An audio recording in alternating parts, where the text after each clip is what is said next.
Power star Pawan Kalyan గారి mass song మార్కెట్లోకి వస్తుందంటే ఎక్స్పెక్టేషన్స్ ఎలా ఉంటాయో మనందరికీ తెలుసు. పవన్ కళ్యాణ్ గారు జస్ట్ సాంగ్లో నడుచుకుంటూ వస్తేనే థియేటర్లు షేక్ అయిపోతాయి, బాక్స్ ఆఫీసులు బద్దలైపోతాయి, స్పీకర్లు పగిలిపోతాయి, సీట్లు చిరిగిపోతాయి. అలాంటిది పవన్ కళ్యాణ్ గారు ఒక మాస్ సాంగ్తో వస్తున్నారు, దాంట్లో స్టెప్పులు కూడా వేశారు అంటే ఇంకా అర్థం చేసుకోవచ్చు ఏ రేంజ్లో ఫ్యాన్స్ వెయిట్ చేస్తున్నారో ఈ సాంగ్ గురించి.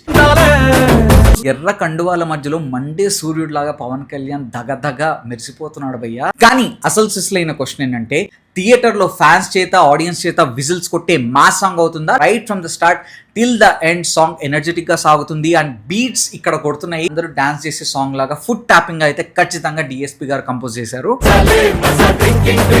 కొత్త కంపోజిషన్ కాదు, హెవీగా ఎక్స్పెరిమెంటల్ సాంగ్ కాదు, మనం ఎప్పుడూ వినని బీట్ అయితే కాదు. కానీ ఎన్నిసార్లు విన్నా బోర్ కొట్టని సాంగ్. లిరిక్స్ లో సింపుల్ మెసేజ్ ఏంటంటే, తల దించుకొని బతుకు, కాలర్ ఎత్తుకొని బతుకు, తూటలాగా ఏ సిచ్యువేషన్ లో అయినా ఫేస్ చేయడానికి, దూసుకెళ్ళడానికి రెడీగా ఉండు, కోట మీద జెండాలాగా ఎప్పుడు ఎగుడుతూ రెపరెపలాడుతూ ఉంటే రేపు అన్న రోజు కూడా ఈ రోజే వస్తుంది. ఎంత బ్యూటిఫుల్ గా మెసేజ్ కన్వే చేశారంటే